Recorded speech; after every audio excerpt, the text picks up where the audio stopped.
Good morning, everyone. I'm your host, Anne-Marie. Welcome to the Daily Edge on the Place Your Trades Network. We are the network that focuses on trading daily options using the CME Group's event contracts to trade indices, energy, metals, and now Bitcoin. Today's broadcast is brought to you by Tradeway, which has built a custom app dedicated to trading the CME Group's event contracts. You can trade them on the custom app or using the DOM on the main platform. Well, as always, I love highlighting the Place Your Trades website. And this morning, we looked to the dashboard as I find my mouse. We look to the dashboard and we can see a lot of things going on today as my internet decides it's going to be a little bit persnickety this morning. Oh my, it's one of those days. One of those days. All right.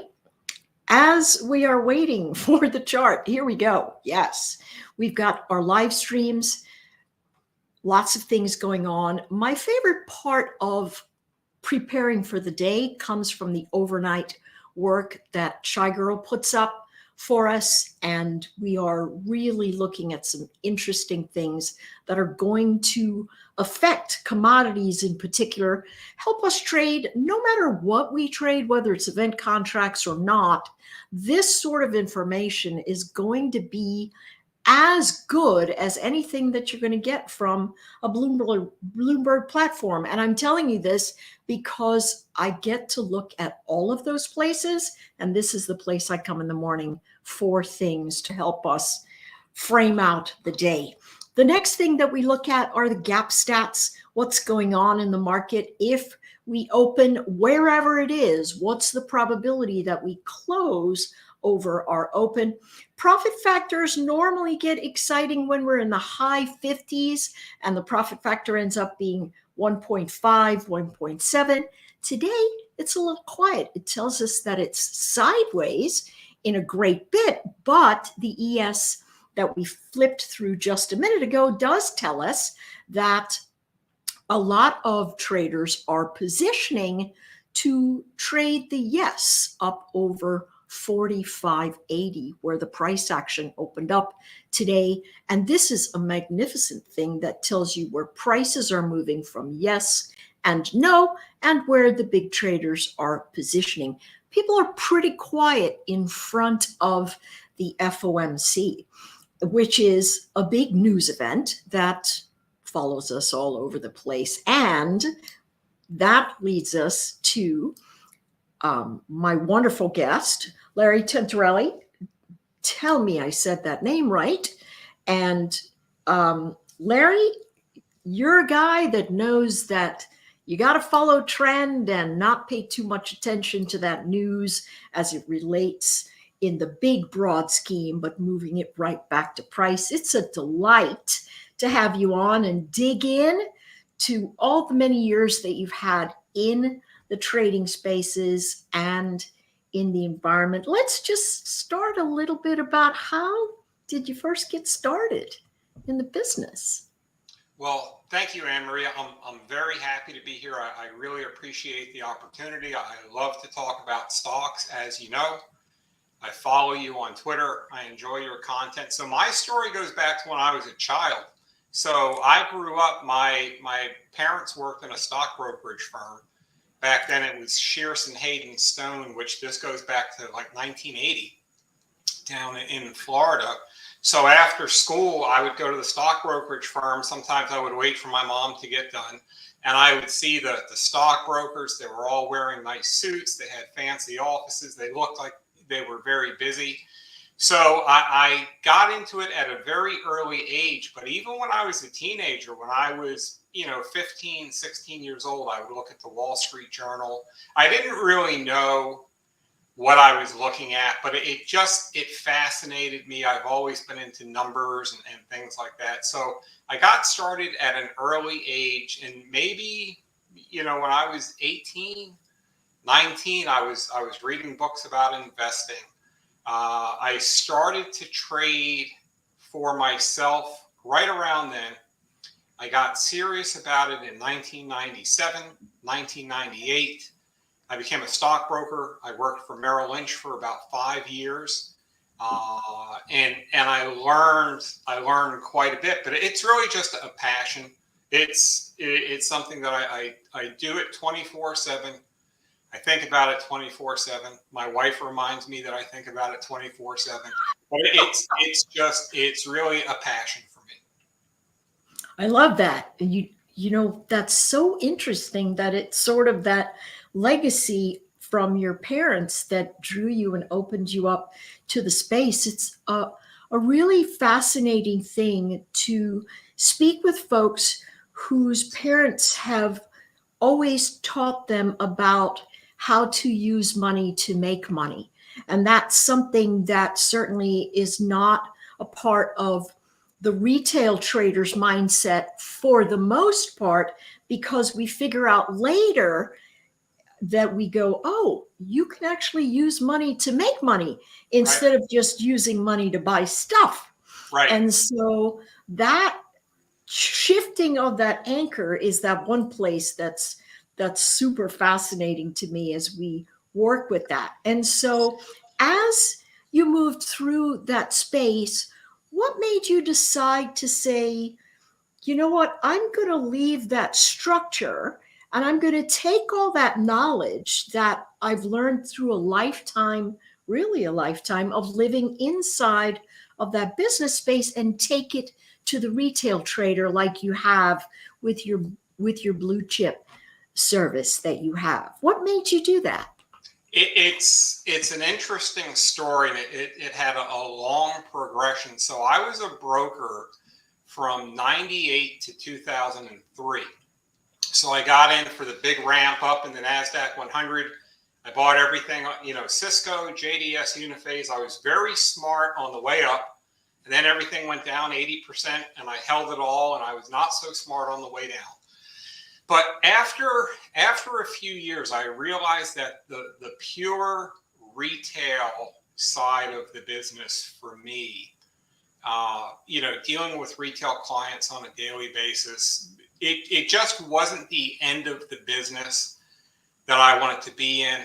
For a couple different reasons. Loved the markets, loved chart analysis and trading, but not so much the day-to-day retail side of it. So I decided what I wanted to do was really learn how to trade my own accounts. I blew up a couple times.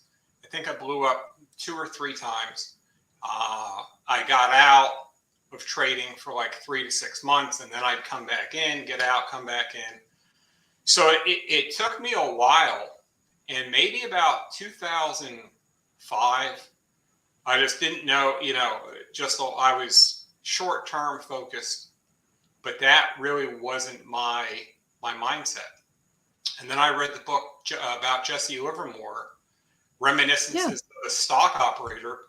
Changed my whole life. Fascinating. Because I realized I used to struggle. I used to overtrade. This is 20 years ago almost. But I would overtrade, buy a stock today. It would go up 8 cents, sell it, go down 10 cents, sell it. And I just wasn't good at it. I wasn't comfortable with it. It wasn't what I wanted to do. I wanted to make money. I wanted to make real money. I wanted to, buy a stock at 50 and hold it till it goes to 100. And that happens all the time. Stocks go up quite a bit. So when I read the book about Livermore, I realized that I don't have to, I can be a longer term trader. I can hold positions longer. And then I learned about trend following. I read Michael Covell's books, maybe 05, 04, 06, somewhere around there.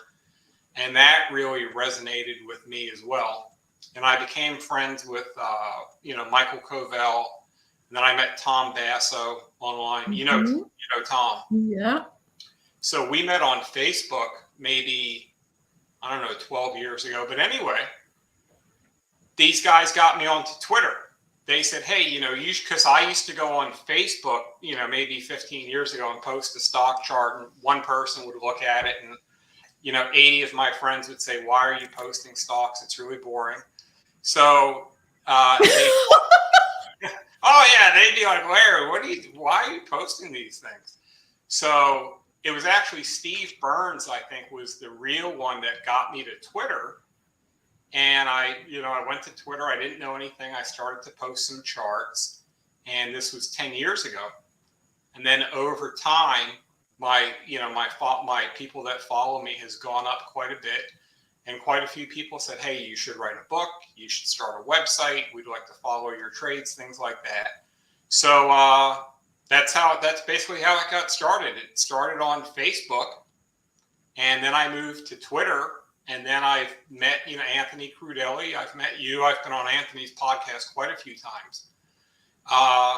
And it just really all happened on social media. And, people have wanted me to write a book. I don't have time. I might sometime. But I love the website. I love sharing knowledge with people. What they do with it is up to them. But I love the business. I love the markets. It's like I said, I could do it 24/7. And I just really enjoy sharing what I've learned over 25 plus years. And hopefully it adds value. Oh, I'm sure it does, because you've got quite a collection of traders and investors that have traded with you for many years. So that speaks a lot to the success that you have. The anchor of today's show was consistency determines longevity. And one of the things that has resonated with me in the term that you've worked through and what you've been talking about is that you've just kept refining the process. And so when we were speaking earlier, you said the market never beats anyone. It's the trader who beats themselves. And as you were recounting your journey, that's really what you spoke to. You spoke to trying something and going, no, that doesn't resonate with me. And it creates that loss event. And you go, no, I got to step back.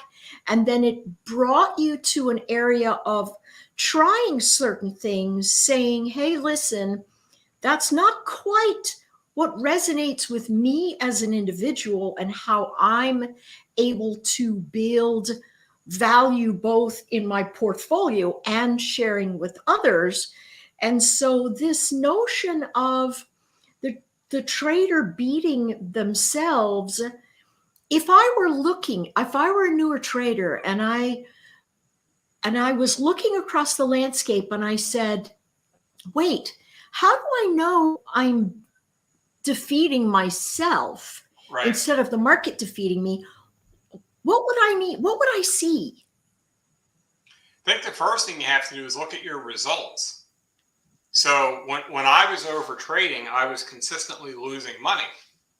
And what really struck out to me, and I read that line, so that was in the Livermore book. So Jesse Livermore said, markets don't beat traders, they beat themselves because they basically overtrade. So what I found is I would go back and look at my trades, and where I got it wrong, it was never the market. The market's just there. The market exists on its own. But it's what we do in the middle. And I would look at where I would, overtrade things and look on the chart and say, well, why did I sell it there? So for me, I had to write down everything. I had to journal everything. I had to make a rules-based process. And when I first started with my rules, it was a couple pages. It was very unsustainable. And then I just started to, what really hit me was I looked at all my trades and I said, if I could just eliminate the losers, and that sounds easy, right? Eliminate the losers. But if I could just eliminate the losers and just be left over with these winners, I'd make a lot more money. So then I started to focus on what trades did I consistently lose on. I'm not very good on the short side. I'm not very good with stocks that are in downtrends. I'm not very good on small cap stocks. So I just started to go down the list and say, okay, I don't make money on this. Let me cross that out, cross that out, cross that out. What do I make money on? This, and this. So I just started to focus on more what I was doing right and eliminate the things that I was doing wrong. And that's really helped me over time. You know what I love hearing, which I believe is the anchor of all the folks that work successfully in this business, is your commitment to accountability. Yes. I just heard you say, hey, it's not the market, it's me. What am I looking at? Where are my strengths? I'm going to play to those. Where can I physically look at something and go, no, I'm not good there, so I'm staying away from there. And a lot of times we notice traders, especially when they're trying to anchor onto a process and they don't know where to go, a place like Blue Chip that can really help them anchor in a process, they will flitter about everywhere. And then because it's very hard to take personal accountability, they go, you know what, this market is a mess. This market is messed up. It's rate, it's whatever. It's never the market. Exactly. And you say it with confidence, and it is what it is. But I think a lot of traders have difficulty coming to that realization and saying, listen, the problem is with you. It's not with things that you cannot control. So you have to work on the things that you control. And so I loved how you built that landscape of simplicity where your body of excellence comes from. It's from a landscape of, hey, I'm staying in between these guardrails, where I know how things can work, and I'm just going to work through those processes. So as a trader, if we come to the space where we go, listen, I know it's me. I know I've got to pick the things that I have to work on.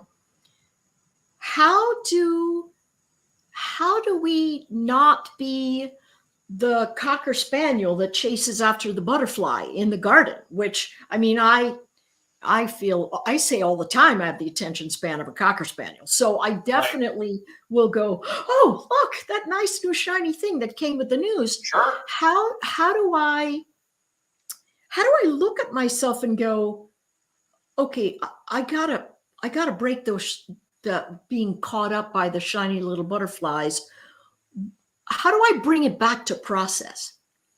For me, it was losing money.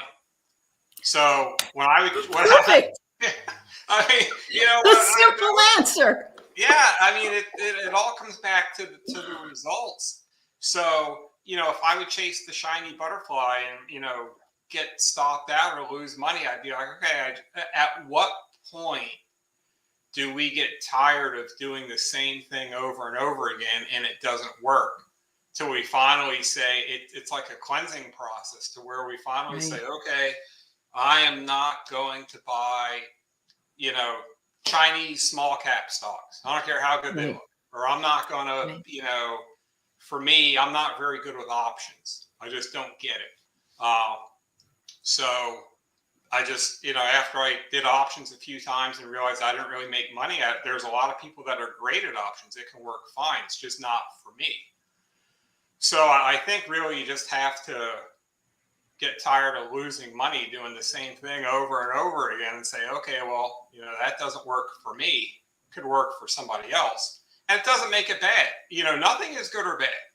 Exactly. Day trading's not good or bad. Position trading's not good or bad. Options aren't good or bad. It's all what works for that person. Right. And the markets are so diverse. There's something for everyone. I mean, I've got friends that are very good day traders and scalpers and things like that, and I'm terrible at it. But if they try to do what I do, which is longer term position trading, they're not good at it because they don't have the that temperament. So it's like Baskin Robbins. There's 31 flavors of ice cream, but not everybody likes chocolate or vanilla. Right. So, that's the other piece that I wanted to talk to you about is temperament that allows us to find our comfort zone. And so you mentioned on your website that you have a private Twitter feed that allows folks to see what's running hot on the day and what's breaking out in the day, as well as the information that says, here's what you can have from a longer term cycle, here's what's working, and that sort of thing, which probably leads to why it is that you have such a diverse group of members Yeah. that work there. But the big takeaway from your commentary again is learn your temperament and then exercise that temperament where it is that you have a process that can both reinforce your temperament and reinforce risk control, which is really what we're doing with these processes as we build them and develop them. And so that brings me all over to the next place. I love the options space. I am crazy in love with everything that's in the market, but I absolutely love the option space. And so Right.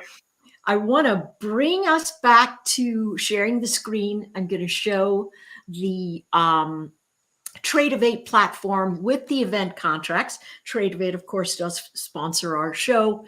And what we can use are these elements of what Larry has spoken about. So let's see. So I'm looking at the 4-hour, right? And so the 4-hour intraday is one of the things that I really enjoy working at. And I use a moving average let's actually put up that 40 that you spoke about. You use a 40 week. So I'm just going to shift it to a 40 period, right? I'm just going to use a 40 exponential because I like that. And I actually haven't really spoken to a lot of people that use that, but notice easily you can see this reversion to the mean of this 40 on the 4-hour. And this is what tells me, hey, listen, have I got support? Is my trend up? As I come back to that support zone, it tells me, oh, as I bounce off of this area, I should close above my open each of these days. And so here, this was yesterday's or day before, that would have been Friday's. And so now as I continue to make these higher lows, this 40 tells me, wait a second, when it comes into that 45.80, I can have that as a yes. And so this is how the contracts look in real time. Right now, this one's going for $16.75. That's the buy point. The max is 20. So we're only looking at about 25% profit on, and I say only on the day. That's really pretty remarkable. If you came in every day and you could make 25%, that's pretty awesome. But it's limited risk, limited reward. And the risk here on this entire amount is $16.50. But if we look at this, as I had this in the space, you'll notice as this chart came in to these lower levels yesterday evening, this price for this option of 45.80, and let's get it lit up here. Here we go. It really was right around $10. You can see that right here. And so right now from 10 to 16, that's more than 55%. And so legitimately, you can use the simple, clear rules of something like a 40 that says, I'm going to look at slope, I'm going to look at momentum, and when I get that reversion to the mean, I'm going to say, okay, as long as I keep making a higher low, I'll close above my open. And that sort of simplistic statement allows these event contracts to really hold for us. And they continue to prove out as very nice ways to learn the rhythm of the market and also to learn the spaces that say, so here I am at 16, it might very well close and I can get the full $20. But if I bought it at 10 and it's up at 16 and I can see a series of resistance areas and a series of resistance areas, it might be that it fades and opens a little bit, closes a little bit closer to that 45.80. It'll still be the $20 that you make. But if you're a high anxiety kind of individual and you have that fast paced, look at the butterfly and chase it kind of personality, you might go, you know what?